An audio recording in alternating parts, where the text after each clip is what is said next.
Confirmado, Criciúma e região receberão serviço aeromédico. Supremo Tribunal Federal encerrou o primeiro dia do julgamento sobre a validade da execução provisória de condenações criminais, conhecida como prisão em segunda instância. A Abadeus, em parceria com o governo municipal, lança curso de costura industrial. Falta de manutenção em edificações continua gerando tragédias no Brasil. Igrejas evangélicas confirmam para domingo em Criciúma mais uma edição da Marcha para Jesus. No esporte, Tigre precisa vencer CRB na noite de hoje para ganhar sobrevida na Série B. E ainda os fatos que ganharam destaque durante a semana. As notícias de Criciúma e do sul de Santa Catarina você confere a partir de agora. No ar pela TV Primavera, Informe Região.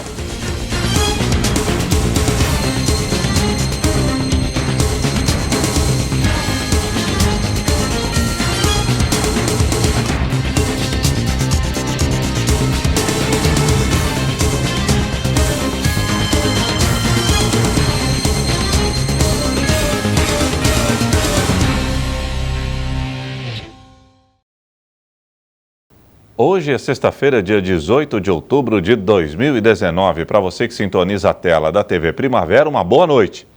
Uma grande notícia para a região. O serviço aeromédico virá para a ANREC. A expectativa é que os trabalhos comecem a ser realizados já na temporada de verão. Depois de meses de reivindicação e muitos encontros para discutir a implantação do serviço, finalmente o aeromédico deve ser uma realidade na região.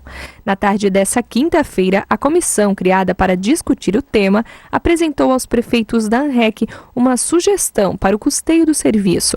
A proposta foi aceita. Nós apresentamos o projeto aos prefeitos da ANREC e depois, no final, eles tiveram uma reunião entre eles e decidiram então que vão aportar esse recurso para implantar de uma vez por todas o aeromédico na região, onde vai atender 1 milhão de pessoas. Então estamos muito felizes, né? Estamos muito felizes. Agradeço toda a comissão, isso não é uma luta, uma bandeira minha, uma bandeira de todos que trabalharam fortemente para que isso aconteça.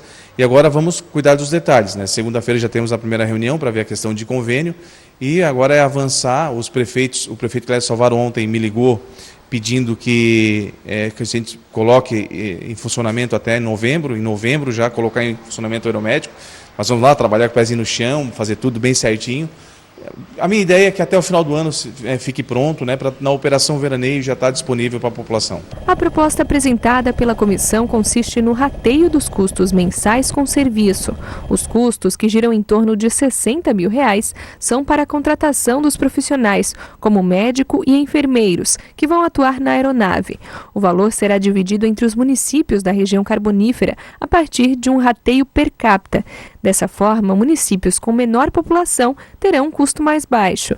Essa sugestão partiu de experiências da comissão ao longo das reuniões. Sim, Chapecó já funciona assim, né? Chapecó faz um convênio direto com o SAER, aonde tem essa equipe do aeromédico, né? Que, para quem não sabe o que é o aeromédico, mais uma vez, como nós já temos o helicóptero da Polícia Civil em Criciúma, na região, nós vamos equipar com médico e enfermeiro para poder fazer atendimento, né, de socorro, de emergência, de resgate, para poder atender as pessoas. Então, por isso que vamos tentar trabalhar, de repente, mais ou menos no convênio que é feito em Chapecó, para ajustar certinho, não ter problemas de Tribunal de Contas, entre outros, para os prefeitos também, e mais que o serviço, né, seja disponível para toda a nossa população. Inicialmente, o rateio será feito apenas pelos municípios que integram a ANREC, a Associação dos Municípios da Região Carbonífera, mas pode ser que essa divisão dos custos seja ampliada também para a MESC, a Associação dos Municípios do Extremo Sul Catarinense, e a AMUREL, Associação dos Municípios da Região de Laguna. Conversei com o prefeito Clécio Salvaro, o start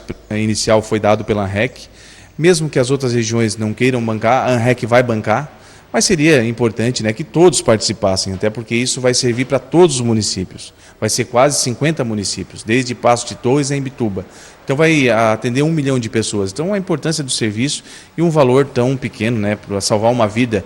O doutor Alexandre ontem falou uma coisa muito interessante na reunião, se tivesse um familiar nosso que precisasse desse valor para a gente salvar a vida dele, a gente pagaria. né? 60 mil reais para salvar a vida de uma pessoa, de um amigo nosso, de um familiar nosso. Imagina 60 mil reais para atender 1 milhão de pessoas. Então o valor é muito insignificante pela envergadura desse projeto que é o aeromédico aqui na região. A mobilização pelo serviço começou já no ano passado. Esse ano, uma comissão de implantação do serviço aeromédico em Criciúma foi montada. A primeira reunião foi realizada em maio e de lá para cá o grupo começou a reunir as informações necessárias para viabilizar o processo. Isso é uma luta que a gente vem há muito tempo, né? Desde o ano passado, quando eu e o delegado Mondini começamos a trabalhar nesse assunto, mas a gente sentiu a necessidade de ter mais pessoas para nos ajudar. Veio a ideia de formar uma comissão, né? Uma comissão forte, onde tem várias instituições que posso até relacionar aqui, né? O Corpo de Bombeiros, SAER, a Associação de Municípios da Murel, da REC, da MESC, a Unesc, através da nossa reitora Lucereta, a SIC, SAMU, Prefeitura Municipal de Criciúma, Secretaria de Saúde, Câmara de Vereadores, Defesa Civil, DTT, Polícia Civil, IGP, os médicos da comissão que fazem parte, doutor Alexandre, doutor Vanderlei, Ministério Público, Polícia Federal, enfim, toda a imprensa que nos ajudou, a população, foi uma força muito grande, né? O presidente da comissão lembra que o custeio era a maior preocupação na viabilização do serviço aeromédico. Agora, com essa garantia, a comissão vai em busca de recursos para fazer as adequações necessárias na aeronave do SAER, que é quem vai realizar os atendimentos. Tudo isso a gente já vai começar a conversar, né? Dentro da comissão, alguns detalhes. Acabei de falar com o doutor Vanderlei também, que já está vendo algumas situações, quais os equipamentos que vai precisar. Tem algumas coisas que nós podemos também trabalhar junto com a prefeitura, entre outros, mas agora são detalhes, né, que precisam ser trabalhados. São bastante detalhes, né, muita coisa mesmo para a gente trabalhar ainda em relação a isso. Mas o que mais importa, a gente não conseguia avançar se não tivesse um apoio dos prefeitos da ANREC. Então deixo aqui mais uma vez a gratidão a todos os prefeitos da ANREC, especialmente ao prefeito Clécio Salvaro, e enfim, a todos os prefeitos da região que nos apoiaram nessa causa, e agora com certeza a gente vai conseguir colocar em prática esse serviço tão importante que nada melhor do que salvar vidas. O Supremo Tribunal Federal encerrou o primeiro dia do julgamento sobre a validade da execução provisória de condenações criminais, conhecida como prisão em segunda instância. Foram ouvidas as manifestações da Ordem dos Advogados do Brasil e dos partidos que também entraram com as ações para anular as prisões. Os 11 ministros devem votar agora, só no dia 23 de outubro. A sessão começou com o discurso do presidente do Supremo Tribunal Federal, ministro Dias Toffoli. O magistrado deixou claro ao público que os ministros debateriam se a prisão em segunda instância fere ou não o princípio da presunção de inocência. Que fique bem claro que esse julgamento, que as presentes ações e o presente julgamento não se referem a nenhuma situação particular. Estamos diante de ações abstratas de controle de constitucionalidade. Logo após, o relator do caso, ministro Marco Aurélio de Mello, leu um resumo do processo. Conforme assinala o pronunciamento no habeas corpus 126292, implicará o agravamento da condição das unidades carcerárias. Sustenta que, se não proclamada a compatibilidade do artigo 283 do Código de Processo Penal com a Constituição Federal, deve ser o dispositivo declarado ainda constitucional, enquanto perdurar a situação precária das penitenciárias. Os autores das ações, os partidos Patriotas e PCdoB, e também o Conselho Federal da Ordem dos Advogados do Brasil, a OAB, fazem o mesmo pedido ao STF, que os ministros validem o artigo 283 do Código Penal, que diz que, salvo em casos em que há uma prisão provisória determinada por um juiz, uma pessoa só pode ser presa assim que se esgotem todas as possibilidades dela recorrer de uma decisão jurídica. É o que os próprios juristas chamam de prisão após o trânsito em julgado. Essa situação, na verdade, já acontecia entre os anos de 2009 e 2016. Mas em 2016, o STF voltou a autorizar as prisões feitas em segunda instância por entender que começar a cumprir a pena atribuída não feria a presunção de inocência. Durante o julgamento, os ministros puderam ouvir as argumentações dos advogados. Nós temos uma das maiores populações de preso provisório do mundo, aqui no Brasil. Isso vai continuar acontecendo. O que não dá para ver é uma decisão carimbo, decisão automática de prisão. O que eu quero dizer a Vossas Excelências, para encerrar, é que uma Corte Constitucional, data máxima vênia, não pode ceder a ânsia de luxúria desta amante infiel chamada opinião pública. Nós não temos unidades prisionais, salvo honrosas exceções, que permitem uma mínima possibilidade de recuperação. É entrar lá e destruir vidas. É entrar lá e sair destruído. Nós queremos ampliar isto. É isto? Para combater a violência, pois é exatamente assim que nós fornecemos o tônus de sobrevivência das organizações criminosas. A votação sobre o tema será acirrada. 5 ministros já se mostraram favoráveis à condenação em segunda instância e outros 5 são desfavoráveis. Quem pode acabar tendo voto de Minerva sobre o caso é a ministra Rosa Weber. Mas o debate não deve acabar por aí, já que, ao mesmo tempo, na Câmara dos Deputados, os parlamentares discutem na Comissão de Constituição e Justiça a PEC 410 de 2018, que trata da mudança do texto da Constituição brasileira, tornando a condenação em segunda instância parte das leis constitucionais. Essa já é a 5ª vez que o Supremo Tribunal Federal debate a prisão em segunda instância em 10 anos. Enquanto o julgamento acontecia dentro do prédio do STF, a sessão dessa quinta-feira é a primeira do julgamento, que deve ser finalizado somente na próxima quarta-feira, com a votação dos ministros sobre o tema. A seguir, igrejas evangélicas confirmam para domingo mais uma edição da Marcha para Jesus.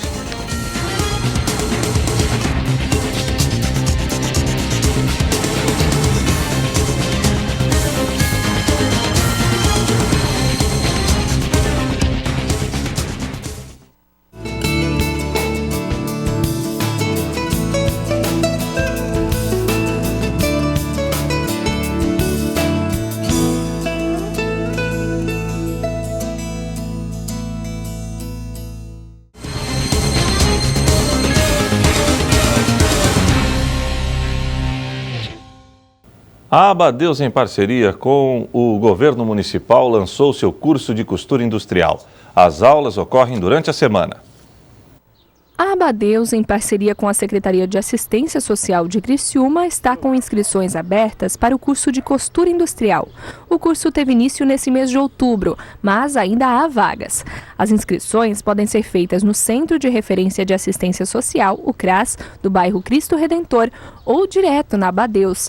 Com duração de 3 meses, a capacitação teve início no dia 7 de outubro e acontece de segunda a quinta-feira, da 1h30 da tarde até às 5h30, na Abadeus, localizada na rua Maria Salete de Oliveira, no bairro Cristo Redentor.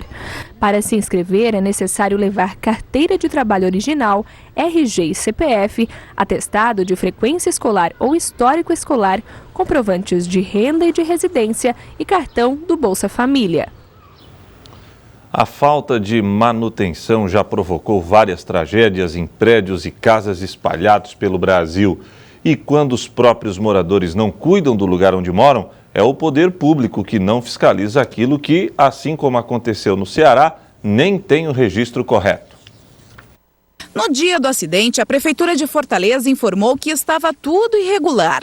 No local, havia uma casa e não um prédio. Um dia depois veio a correção. Todos os apartamentos do edifício foram registrados em um cartório municipal há 37 anos. A suspeita inicial é de problemas na estrutura do prédio. O correto seria já ter sido feita há anos atrás uma manutenção, ou quando alguém percebeu que o estado estava de deterioração muito elevado, deveriam ter solicitado a desocupação do edifício para garantir a segurança dos moradores, escorado toda a estrutura e depois iniciado o processo de recuperação estrutural dos pilares. Em 2012, a Prefeitura de Fortaleza sancionou uma lei obrigando os prédios a apresentarem de uma forma periódica certificados de vistoria que garantissem a manutenção da estrutura. Apesar disso, as fiscalizações não são feitas. Os edifícios particulares, eles têm que fazer a sua própria manutenção. E os síndicos são os responsáveis pela integridade do imóvel. Então, por isso que existe o síndico e as comissões de obras que acompanham as necessidades de se fazer manutenção do condomínio, ou se criar um fundo de caixa para que num prazo curto se faça a recuperação daquilo que estiver deteriorado. Nas últimas 2 décadas, o Brasil passou por várias tragédias parecidas com a de Fortaleza. A falta de controle do espaço público é um problema que muitas cidades brasileiras enfrentam. Isso resulta em crescimento desordenado, construções de baixa qualidade e ocupações irregulares. Só em São Paulo são mais de 830 mil obras irregulares, segundo a Prefeitura. Em maio do ano passado, 7 pessoas morreram e 2 ficaram desaparecidas no desabamento de um prédio ocupado irregularmente no centro de São Paulo. O Ministério Público denunciou 6 pessoas que poderão responder por homicídio culposo. São coordenadores do movimento social de luta por moradia e engenheiros ligados à administração municipal de São Paulo. Só se faz obras novas, mas manutenção das obras antigas é postergado o máximo possível. E às vezes a gente encontra aí prédios públicos em estado deploráveis de situação por falta de manutenção. No Rio de Janeiro, a situação é pior. A Prefeitura estima mais de 1 milhão de obras irregulares. 6 meses atrás, o desabamento de 2 prédios provocou 24 mortes na comunidade de Muzema, na zona oeste da capital fluminense. Os edifícios eram irregulares e teriam sido construídos por milicianos. 3 pessoas foram presas. A cada 2 anos a gente tem que fazer uma manutenção de pintura, revisão nos caixilhos, verificação nas estruturas, os reservatórios elevados enterrados para verificar se eles não estão deteriorados, se eles não vão estourar, cabos de elevadores. Existe muito caso aí, hoje em dia o pessoal está tomando um pouco mais de cuidado, mas existem prédios antigos que não fazem a manutenção adequada e os cabos dos elevadores rompem. O engenheiro alerta que não são só apenas os prédios irregulares que correm risco. Assim como o prédio em Fortaleza, que estava registrado regularmente, muitos outros imóveis, inclusive em áreas nobres das cidades, correm perigo e precisam de fiscalização. Eu fui chamado num prédio, numa região nobre, do lado da Paulista, que nunca tinha sido feita uma pintura na fachada externa. Tinham ficado 20 anos sem pintura. Quando nós fomos fazer a vistoria, todo o revestimento estava descolado da alvenaria. E eles não acreditaram, falaram, não é possível que tenha acontecido isso. Aí, ou seja, teve que descascar toda a fachada do edifício inteira para ser feita a recuperação. As igrejas evangélicas de Criciúma confirmaram para o próximo domingo mais uma edição da Marcha para Jesus. A reportagem é da jornalista Débora Correia. Mais uma edição da Marcha para Jesus acontece nesse fim de semana em Criciúma. O evento, programado para o início da tarde de domingo, é realizado esse ano pelo CONPEV, o Conselho de Ministros e Pastores Evangélicos do Sul de Santa Catarina. Esse ano estamos realizando, além das edições anteriores estarmos apoiando, a nossa responsabilidade é maior e estamos numa expectativa muito grande que essa marcha venha contemplar a todos e agradar o nosso Deus. Segundo o pastor, esse ano o evento vem com algumas novidades. Nas últimas edições, a Marcha para Jesus foi realizada aos sábados e agora é programada para um domingo. Além disso, haverá ainda a presença do pastor e cantor André Valadão. A questão do dia passar para o domingo foi também por uma questão de agenda de André Valadão. Ele não tinha possibilidade em uma outra data, priorizamos ele. E resolvemos fazer no domingo, tendo também a possibilidade de adquirir uma nova experiência quanto a esse dia. Se porventura não nos contemplar como estamos a imaginar, mudaremos. Mas pelo movimento, pela participação de todos, acredito que teremos sucesso nisso também. O pastor conta que a escolha de André Valadão para o evento foi feita para que todo o público seja presenteado. Percebemos que ele é um pastor que agrada duas gerações, né? Os cinquentões, os adolescentes. Então, naturalmente, ele seria uma atração para nos congregarmos todos juntos e marcharmos como igreja e família também. Como um dos organizadores do evento, o pastor frisa que a marcha é um manifesto e não um protesto. A Marcha para Jesus representa o muito do que o povo cristão evangélico é, né? E o objetivo dela é uma expressão externa daquilo que no interno como igreja vivemos, passando para a sociedade a nossa paz, a nossa alegria, a nossa esperança, enfim, a nossa fé. Vale lembrar que a Marcha para Jesus em Criciúma é um manifesto e não um protesto. Logo, queremos manifestar o amor de Deus em nossos corações. O tema da nossa marcha é Unidos pelo Amor, e em nome desse amor, passar para a sociedade o que Deus tem feito em nosso meio. Com o tema Unidos em Amor, a Marcha para Jesus 2019 terá concentração inicial em frente à Assembleia de Deus, no centro de Criciúma. A concentração inicia 1h30 da tarde. Daqui, a marcha segue em direção à Rua da Gente, no bairro Próspera, bem ao lado do Parque das Nações. Nós iremos sair de frente da Igreja Assembleia de Deus, na Avenida Centenário, a popular Igreja do Relógio. Nos concentraremos lá a partir das 13h30, com previsão de saída para as 14h30 em direção ao Parque das Nações, marchando. O percurso nos dá uma estimativa de tempo de 1 hora. Logo estaríamos na Rua da Gente, no Parque das Nações, às 15h30. E nem 1 minuto a mais, nem 1 minuto a menos, 16 horas se dá início ao show do André Valadão. A Marcha para Jesus 2019 também comemora os 25 anos de fundação do Compev, que iniciou seus trabalhos na região sul em 1994. Aos criciumenses, o pastor reforça o convite. Eu gostaria de convidar você para estar junto conosco na Marcha para Jesus 2019. Com certeza vai ser um tempo de muita graça, entretenimento, alegria, paz e louvores ao Senhor nosso Deus. Vale muito a pena, você será surpreendido e viveremos uma marcha como até então não havíamos vivido. Conto com você lá, um forte abraço e Deus o abençoe. A seguir, Tigre precisa vencer o CRB na noite de hoje para ganhar sobrevida na Série B.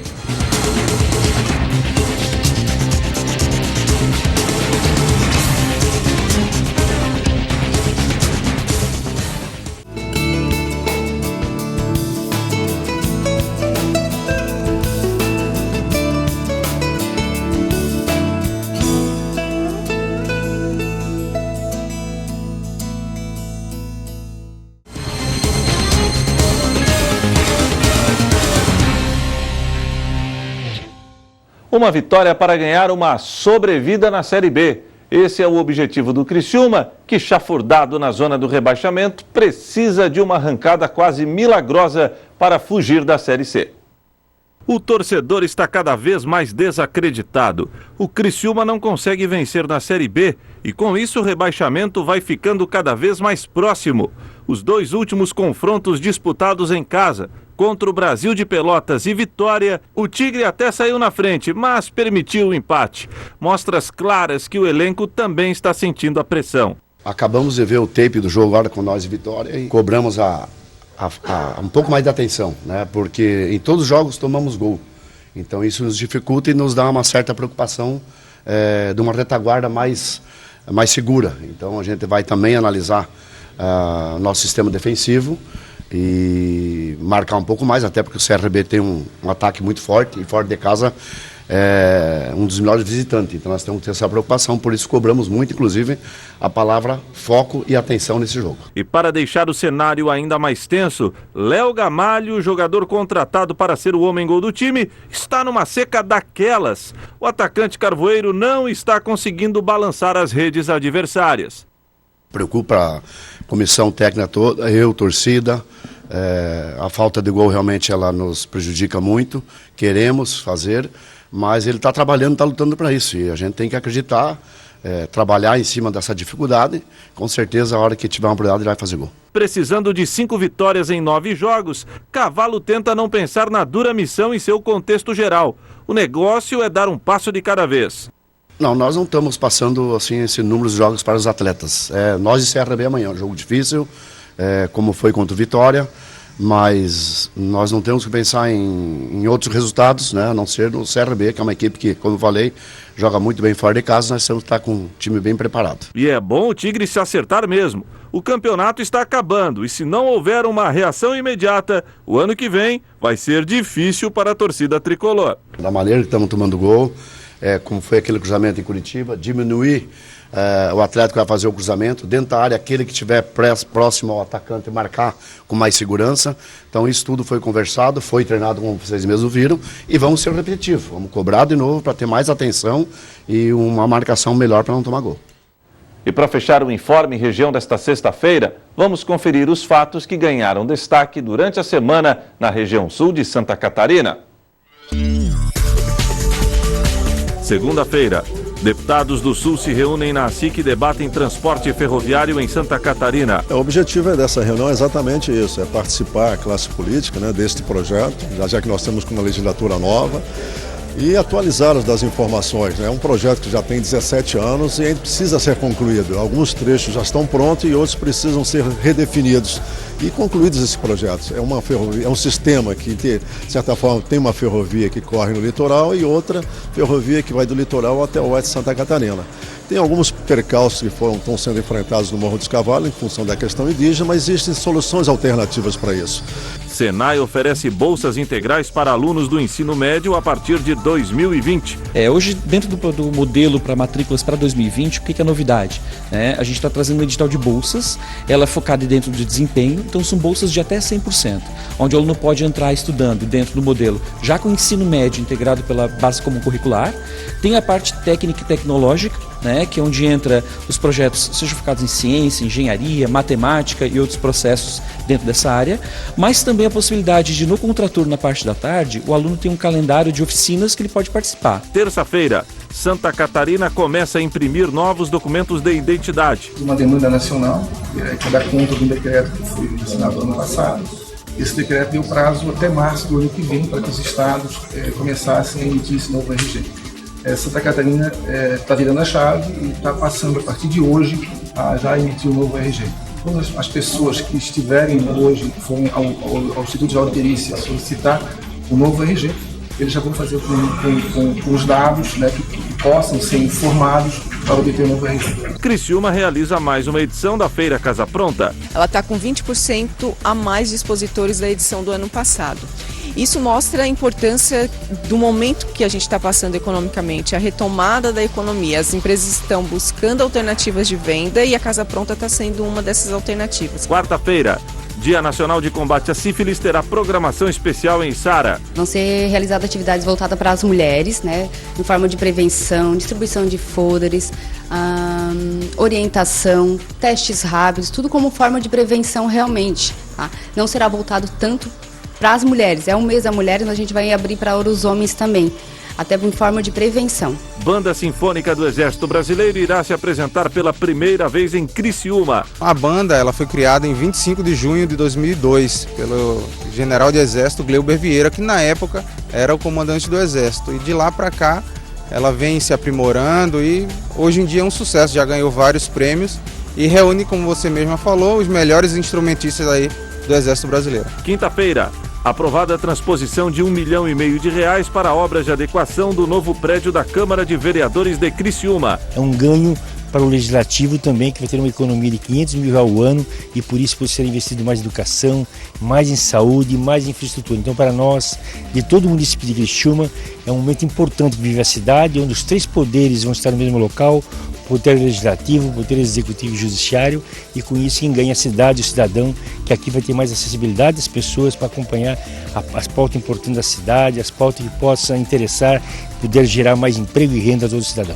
Edital dos pedágios da BR-101 é suspenso até reunião de lideranças locais ser agendada com o ministro da Infraestrutura. Nós não podemos, deputados, perder a economia, a questão econômica. O impacto econômico vai ser grande. E nós juntos, com certeza, seremos mais fortes. Isso já perdeu demais. Valeu. E o Informe Região desta sexta-feira fica por aqui. Voltarei amanhã, 15 para o meio-dia, no Boletim Primavera, se Deus assim permitir. Boa noite.